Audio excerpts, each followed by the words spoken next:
Sir, ഇറാനിലെ ഒരു പ്രധാനപ്പെട്ട ആണവ കേന്ദ്രമാണ് ഫോർഡോ.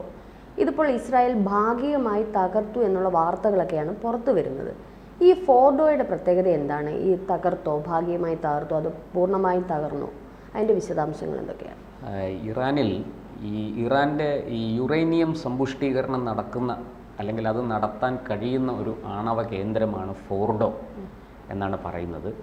ഈ ഫോർഡോ ശരിക്കും ടെഹ്റാനിൽ നിന്ന് തെക്കു പടിഞ്ഞാറ് 95 കിലോമീറ്റർ, ടെഹ്റാനിൽ നിന്ന് 95 കിലോമീറ്റർ അകലെ തെക്കു പടിഞ്ഞാറായിട്ടാണ്, ടെഹ്റാൻ്റെ തെക്കു പടിഞ്ഞാറായിട്ടാണ് ഈ ഫോർഡോ എന്ന് പറയുന്ന ആണവ കേന്ദ്രം സ്ഥിതി ചെയ്യുന്നത്. അത് പർവ്വതങ്ങളാൽ ചുറ്റപ്പെട്ട ഒരു പ്രദേശമാണ്. ഒരു പർവ്വതത്തിൻ്റെ ഒരു വശത്തായിട്ട് ഏതാണ്ട് അതിൻ്റെ ഏറ്റവും വലിയ പ്രത്യേകത 260 മുതൽ 300 അടി വരെ ആഴത്തിൽ ഗർത്തമുണ്ടാക്കി, തുരങ്കമുണ്ടാക്കി അതിനകത്താണ് ഇത് നിർമ്മിച്ചിരിക്കുന്നത്. ഇത് ശരിക്കും 2006 ഇതിൻ്റെ നിർമ്മാണം തുടങ്ങി, 2009 ഇത് പൂർത്തിയാക്കി. 2009 മുതൽ അവർ അവിടെ യുറേനിയം സമ്പുഷ്ടീകരണം തുടങ്ങി എന്നാണ് ലഭിക്കുന്ന റിപ്പോർട്ടുകൾ. ഇത് ശരിക്കും പറഞ്ഞാൽ ഇങ്ങനെ ഈ തുരങ്കമുണ്ടാക്കി വളരെ ആഴത്തിൽ ഒരു പർവ്വതത്തിൻ്റെ വശത്ത് വളരെ ആഴത്തിൽ 260-300 അടി ആഴം എന്നൊക്കെ പറഞ്ഞാൽ അത് ആ ബങ്കർ, അത് ഈ വ്യോമ ബങ്കർ ബസ്റ്റർ ആക്രമണങ്ങളെ ചെറുക്കും. നമുക്ക് മിസൈലുകൾ ഉപയോഗിച്ചോ വിമാനത്തിലൂടെ വന്ന് മിസൈലുകൾ അയച്ചോ ഒന്നും ഈ ആണവ കേന്ദ്രത്തെ തകർക്കാൻ സാധിക്കില്ല. കാരണം ഇത്രയും ആഴത്തിൽ കിടക്കുന്നു. ഇപ്പോൾ ആണവായുധം ഉപയോഗിച്ചാൽ പോലും ഈ ഒരു ആണവ കേന്ദ്രം തകർക്കാൻ സാധിക്കില്ല എന്നാണ് ഇറാൻ അവകാശപ്പെടുന്നത്.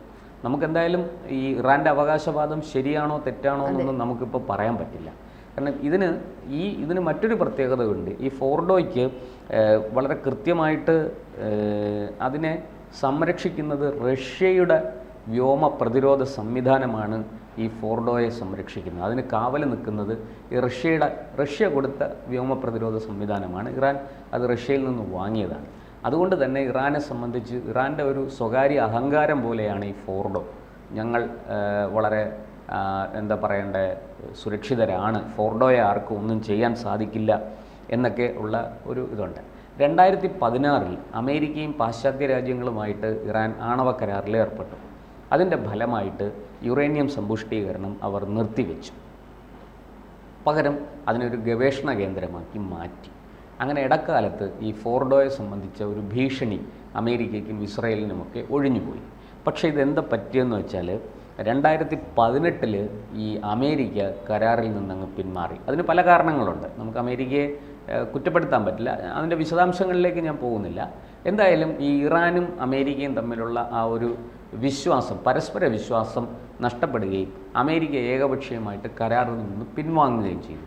അതുകൊണ്ട് തന്നെ 2018 കരാറിൽ നിന്ന് പിന്മാറിയതോടുകൂടി ഇറാൻ വീണ്ടും ഇവിടെ യുറേനിയം സമ്പുഷ്ടീകരണം ആരംഭിച്ചു എന്നാണ് ഇസ്രയേൽ അടക്കമുള്ളവർ പറയുന്നത്. ഇതിന് ഞാൻ നേരത്തെ പറഞ്ഞതുപോലെ ഇതിന് വലിയ ശേഷിയുണ്ട്. അപ്പോൾ ഇതിനെ തകർക്കാൻ അമേരിക്ക പറയുന്നത്, ഇതിനെ തകർക്കാൻ അമേരിക്കയുടെ GBU-57 എന്ന് പറയുന്ന ബോംബ് US-ൻ്റെ പക്കലുണ്ട്. ഈ ഒരു ബോംബ് ഉപയോഗിച്ച് ഇതിനെ തകർക്കാൻ സാധിക്കും എന്നാണ് അമേരിക്ക പറയുന്നത്. എന്തായാലും അതിന് ഈ പറയുന്നത് പോലെ ഒരു വലിയ വെല്ലുവിളി ഉണ്ട്. ഇപ്പോൾ ഏറ്റവും പുതുതായിട്ട് പുറത്തു വരുന്ന വിവരം, ഇസ്രയേൽ അവകാശപ്പെടുന്നു ഇതിനെ ഞങ്ങൾ ഭാഗികമായി തകർത്തു, റഷ്യയുടെ വ്യോമ പ്രതിരോധത്തെ തകർത്തു, ഈ എന്താ പറയുക, ഇത്രയും ആഴത്തിൽ സ്ഥിതി ചെയ്യുന്ന ഒരു ആണവ കേന്ദ്രം, യുറേനിയം സമ്പുഷ്ടീകരണ കേന്ദ്രത്തെ ഞങ്ങൾ ഭാഗികമായി തകർത്തു എന്നാണ് ഇസ്രയേൽ ഇപ്പോൾ പുറത്തുവിടുന്ന വിവരം. ഇതിനെ സംബന്ധിച്ച് ഇറാൻ ഇപ്പോഴും പറയുന്നത് ഒന്നും സംഭവിച്ചിട്ടില്ല, വളരെ സുരക്ഷിതമാണ്, ഞങ്ങളവിടെ വേണ്ടി വന്നാൽ ആണവായുധം ഞങ്ങൾ ഉണ്ടാക്കും, യുറേനിയം സമ്പുഷ്ടീകരണം നടക്കുന്നുണ്ട് എന്നൊക്കെയാണ് ഇറാൻ അവകാശപ്പെടുന്നത്. എന്തായാലും ഈ ഫോർഡോ എന്ന് പറയുന്ന ഈ ആണവ കേന്ദ്രം, പല ആണവ കേന്ദ്രങ്ങളുണ്ട് കേട്ടോ. നേരത്തെ നമ്മൾ നതാൻസിലെ ആണ് ആദ്യം ആക്രമിച്ച് തകർത്തത്. ഈ നതാൻസിലെ പ്രത്യേകത എന്താണെന്ന് വെച്ചാൽ അവിടെയാണ് ഈ ആണവ ശാസ്ത്രജ്ഞരെല്ലാം ഈ നതാൻസുമായി ബന്ധപ്പെട്ടാണ് പ്രവർത്തിക്കുന്നത്. അതുകൊണ്ട് തന്നെ അവരെ കൂട്ടത്തോടെ നശിപ്പിക്കാൻ ഇസ്രായേലിന് സാധിച്ചു. ഏതാണ്ട് 14 ആണവ ശാസ്ത്രജ്ഞർ വധിക്കപ്പെട്ടു എന്നാണ് നമുക്ക് കിട്ടുന്ന വിവരം. അതിൽ ഒരു 6ഓളം പേരുടെ മരണവിവരം ഇറാൻ തന്നെ സ്ഥിരീകരിച്ചിട്ടുണ്ട്.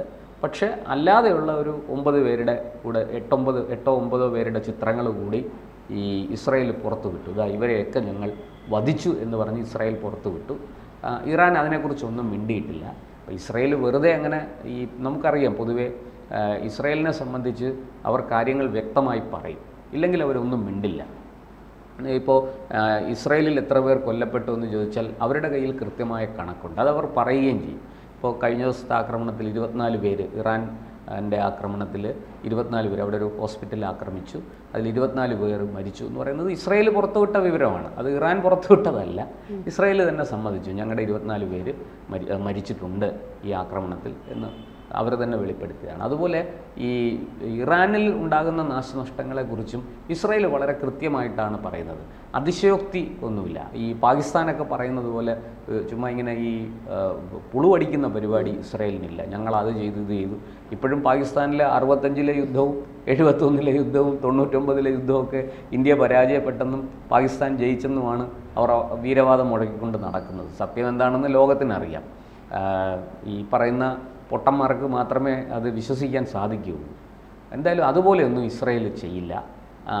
വളരെ കൃത്യമായിട്ട് ഇറാനിൽ എന്താണ് സംഭവിച്ചിരിക്കുന്നത്, ഞങ്ങളവിടെ എന്താണ് ചെയ്തത് എന്നുള്ളത് ഇസ്രായേൽ വളരെ കൃത്യമായിട്ട് പുറത്തു പറയും. അപ്പോൾ ഇവിടെ ഈ ഫോർഡോയെ സംബന്ധിച്ച് ഞാൻ ഈ പറഞ്ഞ പ്രത്യേകതകളെല്ലാം ഉണ്ട്. പക്ഷേ ഇസ്രായേൽ പറയുന്നത് പോലെ ഇതിൻ്റെ വ്യോമ പ്രതിരോധ സംവിധാനം തകർത്തോ ഇല്ലയോ എന്ന് ഇതുവരെ സ്ഥിരീകരിക്കപ്പെട്ടിട്ടില്ല. ഇറാനാണെങ്കിൽ ഞങ്ങൾക്കവിടെ ഫോർഡോയ്ക്ക് ഒന്നും സംഭവിച്ചിട്ടില്ല, അതിൻ്റെ ഒരു തലമുടി നാരിന് പോലും കേട് സംഭവിച്ചിട്ടില്ല എന്ന നിലപാടിലാണ് ഇറാൻ നിലനിൽക്കുന്നത്. അപ്പോൾ എന്തായാലും അമേരിക്കയെ സംബന്ധിച്ചിടത്തോളം ഫോർഡോ ഒരു ലക്ഷ്യമാണ്.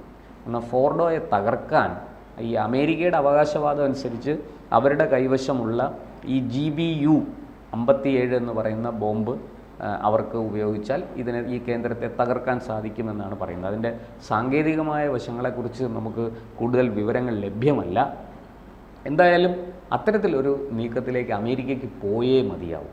കാരണം ഈ അമേരിക്കയെ സംബന്ധിച്ചിടത്തോളം അമേരിക്ക എന്തിനാണ് ഇറാനെതിരെ ഈ യുദ്ധഭീഷണിയുമായിട്ട് രംഗത്ത് വന്നത്? ഇറാൻ്റെ കൈവശം ആണവായുധമുണ്ട്, അത് ലോകത്തിന് ഭീഷണിയാണ്, അത് ഇസ്രായേലിന് ഭീഷണിയാണ്, അമേരിക്കയ്ക്കും ഭീഷണിയാണ്. അതുകൊണ്ട് എന്ത് വില കൊടുത്തും അതിനെ നശിപ്പിക്കണം. അതിനെ നശിപ്പിക്കണമെങ്കിൽ ഇറാനെ കീഴടക്കിയേ പറ്റുള്ളൂ. അതുകൊണ്ടാണ് അമേരിക്ക ഇസ്രായേലുമായിട്ട് ചേർന്ന് യുദ്ധത്തിന് തയ്യാറാകുന്നത്. ഇപ്പോൾ അതിനെതിരെ റഷ്യയും ചൈനയും ഒക്കെ രംഗത്ത് വന്നിട്ടുണ്ട്, അത് മറ്റൊരു വിഷയമാണ്, ഞാൻ അതിലേക്ക് പോകുന്നില്ല. പക്ഷേ അമേരിക്കയെ സംബന്ധിച്ചിടത്തോളം എന്ത് വില കൊടുത്തും ഇറാൻ ഉയർത്തുന്ന ആണവ ഭീഷണി അമേരിക്കയ്ക്ക് വളരെ വ്യക്തമായിട്ട് അറിയാം. പാകിസ്ഥാനിൽ നിന്ന് ആണവ സാങ്കേതികവിദ്യ ഇറാനിലേക്കും ഉത്തര കൊറിയയിലേക്കും പോയിട്ടുണ്ട്.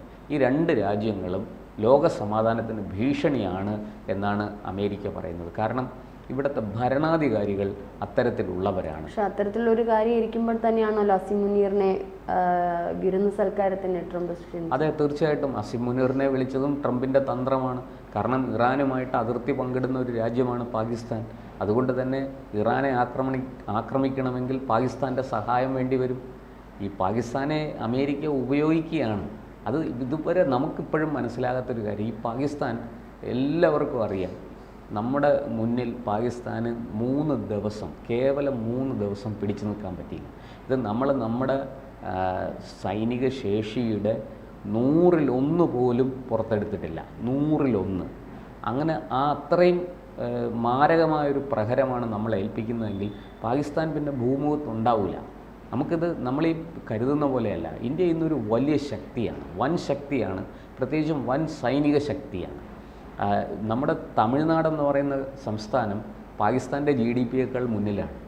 അപ്പോൾ നമ്മുടെ ഒരു സംസ്ഥാനത്തിൻ്റെ അത്ര പോലും GDP ഇല്ലാത്ത ഒരു രാഷ്ട്രമാണ് ഈ കിടന്നത്. ഇപ്പം പാകിസ്ഥാൻ തന്നെ പറഞ്ഞു കഴിഞ്ഞു, ഉത്തർപ്രദേശ് യോഗി ആദിത്യനാഥ് ഭരിക്കുന്ന ഉത്തർപ്രദേശിൻ്റെ സാമ്പത്തിക അവസ്ഥ, അല്ലെങ്കിൽ അവരുടെ ബഡ്ജറ്റിന് അത്രയും പോലും പാകിസ്ഥാൻ ഇല്ല എന്നുള്ളത് ഇന്നലെ ഒരു വാർത്തയിൽ ഞാൻ കണ്ടിരുന്നു.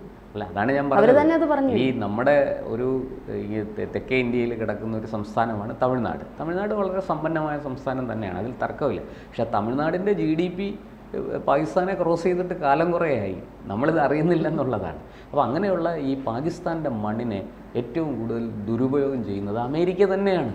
അമേരിക്കയുടെ ഏഷ്യൻ താല്പര്യങ്ങൾ, പ്രത്യേകിച്ചും വലിയ വെല്ലുവിളി ഉയർത്തുന്ന ഇന്ത്യ, ചൈന തുടങ്ങിയ രാജ്യങ്ങളെ മൂക്കുകയറിടാൻ വേണ്ടിയിട്ടും അവരുടെ വളർച്ച തടയാൻ വേണ്ടിയിട്ടും അവരുടെ വികസനം മുരടിപ്പിക്കാനും ഒക്കെ വേണ്ടിയിട്ട് അമേരിക്ക നടത്തുന്ന പല കളികളുണ്ട്. അതിലെ ഒരു ചട്ടുകമാണ് ഈ പാകിസ്ഥാൻ. അപ്പോൾ പാക് മണ്ണിനെ എല്ലാ കാലത്തും അമേരിക്ക ഉപയോഗിച്ചിട്ടുണ്ട്, ഇനിയും ഉപയോഗിക്കും, ഇപ്പോഴും ഉപയോഗിച്ചുകൊണ്ടിരിക്കുന്നു. അതിൻ്റെ ഭാഗമാണ് ഈ അസിം മുനീർ എന്ന് പറയുന്നത് ട്രംപിൻ്റെ വീട്ടിലൊരു ജോലിക്കാരനെ പോലെയാണ്. വിളിച്ചു വരുത്തി ഇന്നയൊക്കെ ഞങ്ങൾ ചെയ്യും, അതിനുള്ള സൗകര്യങ്ങൾ അവിടെ ഏർപ്പെടുത്തിക്കോണം, ഞാനിതാ വരികയാണ്, ഞങ്ങളുടെ ആൾക്കാർ അങ്ങോട്ട് വരികയാണ്, എന്താ വേണ്ടത്, നിനക്ക് എത്ര വേണം, ആ പണം അവിടുന്ന് അനുവദിപ്പിക്കും. ഇത്തരത്തിൽ ഇറാനിലോട്ട് ഒരു ആക്രമണം അമേരിക്ക നടത്തുകയാണെങ്കിൽ പക്ഷേ അറബ് രാജ്യങ്ങൾ, കുറേ രാജ്യങ്ങൾ ഇറാനോടൊപ്പം ഇപ്പോൾ ചേരാൻ സാധ്യതയുണ്ട്. അത് പിന്നെ മറ്റൊരു യുദ്ധത്തിലേക്ക് പോകാൻ സാധ്യതയില്ല. കാരണം ഇറാനായിട്ട് ഇപ്പം ആരെയും അങ്ങോട്ട് ചെന്ന് അല്ല, ഇപ്പോൾ ഈ അമേരിക്ക ഇറങ്ങുന്നതോടുകൂടി അതിൻ്റെ സ്വഭാവം മാറും. ഇസ്രയേൽ മാത്രമായിരിക്കുമ്പോൾ ഒരു പക്ഷേ അറബ് രാഷ്ട്രങ്ങൾ ഇറാന് വേണ്ടിയിട്ട് അപലപിക്കുകയും മറ്റു കാര്യങ്ങളും ഒക്കെ ചെയ്യും, സഹായങ്ങളൊക്കെ കൊടുത്തെന്നിരിക്കും. പക്ഷേ ഒരു വശത്ത് അമേരിക്ക ഇസ്രയേലിനോടൊപ്പം ചേർന്ന് ഇറാനെ ആക്രമിക്കുകയാണെങ്കിൽ ഈ അറബ് രാഷ്ട്രങ്ങളെല്ലാം പതുക്കെ നിശബ്ദരാകും. തുടക്കത്തിലൊക്കെ അവർ ചില പൊട്ടലും ചീറ്റലും ഒക്കെ നടത്തും. പക്ഷേ അമേരിക്കയെ എതിർത്ത് നിൽക്കാൻ ഇവരാരും തയ്യാറാകും എന്ന് തോന്നുന്നില്ല. ഇന്നത്തെ ഒരു മാറിയ ലോകക്രമത്തിൽ അമേരിക്ക, ചൈന, റഷ്യ, ഇന്ത്യ തുടങ്ങിയ രാജ്യങ്ങളോട് നേരിട്ട് ഒരു അറബ് രാഷ്ട്രങ്ങളും എതിർക്കില്ല. കാരണം ഇവരെല്ലാവരുമായിട്ട് അവർക്ക് പല വിധത്തിലുള്ള വ്യാപാര കരാറുകളുണ്ട്, സഹകരണങ്ങളുണ്ട്, കൊടുക്കൽ വാങ്ങലുകളുണ്ട്. അതൊക്കെ ഒരു ദിവസം കൊണ്ട് ഇല്ലാതാക്കാൻ രണ്ടു കൂട്ടർക്കും പറ്റില്ല. അമേരിക്കയ്ക്ക് അറബ് രാഷ്ട്രങ്ങളെയും വെറുപ്പിക്കാൻ പറ്റില്ല, അറബ് രാഷ്ട്രങ്ങൾക്ക് അമേരിക്കയും വെറുപ്പിക്കാൻ പറ്റില്ല. ഇതെല്ലാം പരസ്പരം സഹായിച്ച് നിലനിൽക്കുന്ന രാഷ്ട്രങ്ങളാണ്. വലിയ കച്ചവടം ഇവിടെ എല്ലാം നടക്കുന്നുണ്ട്. പ്രധാന കാര്യം നമുക്കറിയാലോ, എണ്ണയാണ്. അതുകൊണ്ട് തന്നെ അറബ് രാഷ്ട്രങ്ങളൊന്നും അത്ര വേഗത്തിൽ ഈ അമേരിക്കയുമായിട്ട് ഈ വിഷയത്തിൽ തെറ്റും എന്നെനിക്ക് തോന്നുന്നില്ല. പക്ഷേ അവർ എതിർപ്പും പ്രതിഷേധവും ഒക്കെ ഉയർത്താൻ സാധ്യതയുണ്ട്. ചൈന ഇറാനോടൊപ്പം ചേർന്ന് ചൈനയും റഷ്യയും ഇന്നത്തെ നിലയ്ക്ക് അവർ പെട്ടെന്ന് ഇറാനോടൊപ്പം ചേർന്ന് എങ്കിൽ അതൊരു തുറന്ന യുദ്ധത്തിലേക്ക് പോകും, ഒരു മൂന്നാം ലോക മഹായുദ്ധത്തിലേക്കായിരിക്കും അത് പോവുക. അതിനുള്ള സാധ്യത വളരെ കുറവാണ്. ഇറാനെ നിയന്ത്രണത്തിൽ കൊണ്ടുവരാൻ വേണ്ടിയിട്ടാണ് അമേരിക്ക ഇതൊക്കെ ചെയ്യുന്നത്. അതിലും അതൊക്കെ നമുക്ക് കാത്തിരുന്ന് കാണാം.